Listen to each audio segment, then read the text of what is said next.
Les forêts ont un rôle crucial à jouer dans l'atteinte de nos objectifs climatiques et dans la protection de la biodiversité.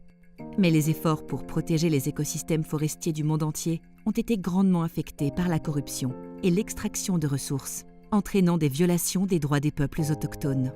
La COP26 et l'Accord de Paris ont promu la protection de nos milieux naturels afin que la température moyenne mondiale reste en dessous de 1,5 degré Celsius. En effet, à Glasgow, plus de 12 milliards de dollars ont été promis afin de protéger, restaurer et gérer durablement les forêts, ainsi que 1 milliard de dollars venant de l'UE.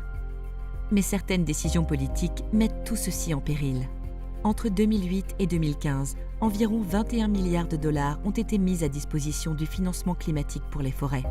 Malgré cela, les taux de déforestation continuent d'augmenter. Ceci est dû en partie à une mauvaise gouvernance dans le secteur forestier qui entrave gravement l'action climatique, entraînant des dommages environnementaux et sociaux conséquents. En Indonésie, plus de 3 millions de dollars ont été détournés en raison de la corruption. Une telle somme permettrait d'envoyer 75 000 enfants à l'école primaire. À travers le monde, des millions de personnes vivent et travaillent dans les forêts, mais ceux qui connaissent ces habitats mieux que quiconque sont empêchés de continuer à les préserver. Dans le bassin du Congo et en Afrique de l'Ouest, les promesses de dons n'ont malheureusement eu qu'un impact minime sur les populations autochtones.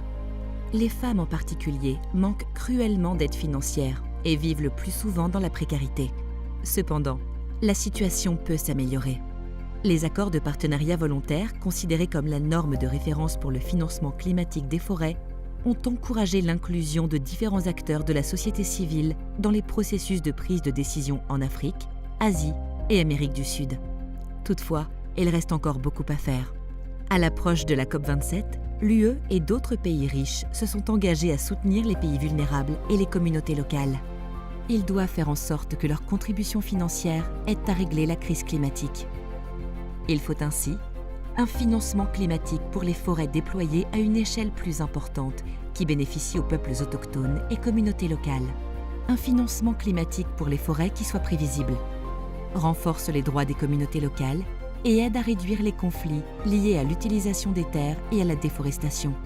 Une amélioration de la gouvernance et des mécanismes de financement transparents. Il est urgent de protéger les forêts de la planète et les peuples qui en dépendent.